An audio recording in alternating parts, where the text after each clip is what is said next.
So, I got a tale to tell. So Janice and I are making a electric fence across the front end of the bird sanctuary here at the park. And we're going to let, over the summer, we're going to let the neighbors' cows into the bird sanctuary to kind of clean up, eat the grass. Because it's way, all this rain, storms and rains, it's way bad overgrown, and it's just not something we can keep up with. So, in doing that, or preparing to do that, we talked to the people with the cows. They're all on board. We measured the area that we have to fence off, and we're putting up an electric fence. And so we made our little list of stuff, went to Tractor Supply right down the road, gathered up all the stuff, and then got the 10 T-post. And at Tractor Supply there's the building, and then there's another section, a fenced in yard, where they have a bunch of stuff, propane and T-post and other things. So we had to pull through there. So when you pull through, you pull in, get your stuff, and you just go straight out the back.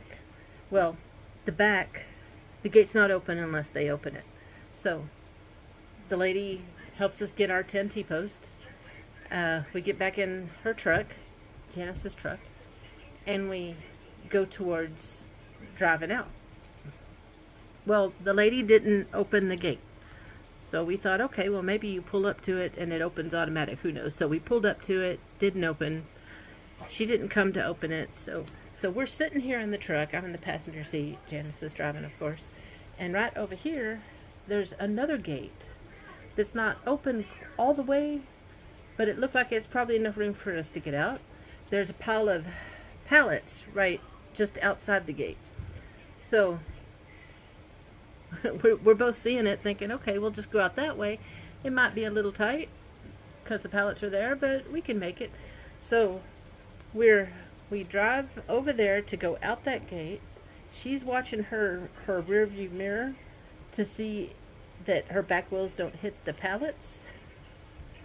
I'm watching her watch the back wheels, and I said, did you pass it? And she says, just barely. And then we both turn to start going, and I see the cliff. And I said, stop or something. I don't even remember what I said. But at the same time I'm saying that, it was a loading dock. The 18-wheelers back up and then they unload. Yeah. So our front passenger wheel went off the edge, so we're just kind of sitting there like this. We're both in the front seat. The truck is obviously not going to move now. Well, I mean, it's kind of teetering. And I swear, the life passes before your eyes. So what passed before my eyes is every movie, video, whatever that I've seen of people driving up to the cliff, to the edge, teetering back and forth, and then going over. It's like, crap. We both kept our cool. I got my phone out of my back pocket, called the Tractor Supply, and said, we just drove off your dock. We're hanging here. Somebody needs to get out here now. And he says, I'll be there in just a minute. I said, no, somebody needs to be here now. We are hanging off of your loading dock. We just drove our front wheels off your loading dock. And it wasn't 30 seconds, and there were two guys back there. Oh my gosh, that was the scariest few minutes. So when we did it, up ahead, the road that was up ahead, there was a red truck, and apparently as he got to the backside to where he could see the backside of the Tractor Supply, he looked over and saw us dangling. So he turned around and came into the parking lot and pulled up next to us, and they're like, are y'all okay? And all that. And he's talking to Janice while I'm on the phone with Tractor Supply saying, okay, we're teetering here. So that guy leaves. He didn't even hang around to see what happened or nothing. I probably would have. I probably would have already called 911 if I would have seen that, drove by and seen that. But anyway, they got the forklift, and they have a like a platform they can put their forks into, like a metal platform. They got that on their forklift, and they came around, lifted up the front of the truck, and we backed up. Oh my gosh. So I don't know how long this all took. I'm thinking 15 minutes, 20 minutes maybe, from being on the dock, falling off, and getting back on the dock. But oh my gosh. So we had to hang around and do an incident report. Took a few pictures, or she did, because it's her truck. She took a few pictures. We kind of laughed a little bit about not getting a selfie while we were teetering. But yeah, no, we didn't get a selfie. That would have been an interesting TikTok. Yeah. So anyway, that was the adventure. We finally got back here to the park. We strung up our, we put our T-post in, strung up the electric fence, the wire part. Got it all ready, hooked up. Went to hook up the electric, yeah, the electric to the whatever. And they gave us the battery operated one. So we had to put it back in the box, take it back to Tractor Supply, and get the one that we plug in. So anyway, so tomorrow morning we hope to finish that and turn it on, and then those people are putting a gate in, and then the cows can come over and start working on our bird sanctuary. So anyway, so we had the tornado Friday before last. Well, yeah, Friday before last. Today's Friday, but not last Friday, but the Friday before. We're still cleaning up from that. We're close to the end, but we're not all cleaned up. I still have 2 trees that are broken, that are hanging, that I'm worried about.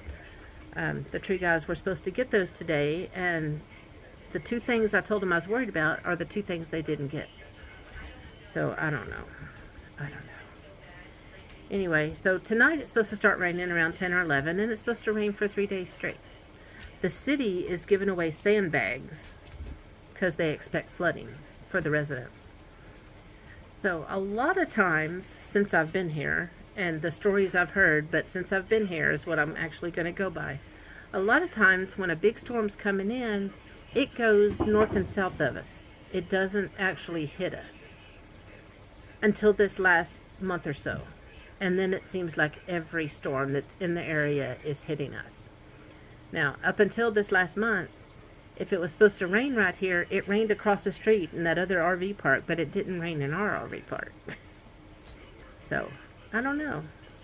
So I'm hoping I'm all sweaty. I'm hoping that it rains tonight, it's fine, but I'm hoping in the morning it doesn't rain for a while, so I can get out and Janice and I are going to get out and finish the fence. We're going to hook up the power, and it's ready to, we got to do the ground rods and then hook the wiring up to the fence. However it works. She knows how it works. I don't. But I'm learning. It's not hard. So anyway, I've got the power thing, got the extension cord all lined out already. So all we got to do is plug it in and then hook it to the fence and put our ground rods in. So that's all we got to do for our part, is that. So anyway, there you go. That's today's adventure. And I'm sleeping. It's only 7 o'clock. Well, it's like 7:30 now. So, yeah, I need to get Cooper out before it does start raining. It's a little bit windy right now, but not too bad. So anyway, that's what's happening. It's a really, really slow time of year. Last summer I had 19 sites rented to pipeline workers. This summer I have 3 road construction workers. No, 4. That's it. That's it. That's it. That's it. So, hoping something else comes through. Cooper's playing with a squeaky tennis ball. Oh, and a bone. He's had this rawhide bone since I got him, and he's still going on it. He still carries that thing around. He tosses it up, puts it in his mouth and tosses it up, and then chases it around. It's funny. Anyway, so that's all that's going on now. This has turned into a 10-minute video, so I'll probably go ahead and share it on YouTube, and then, or maybe I'll wait till the gate's finished and then do it. So anyway, I'll talk to y'all later. Ciao, babies. Poke.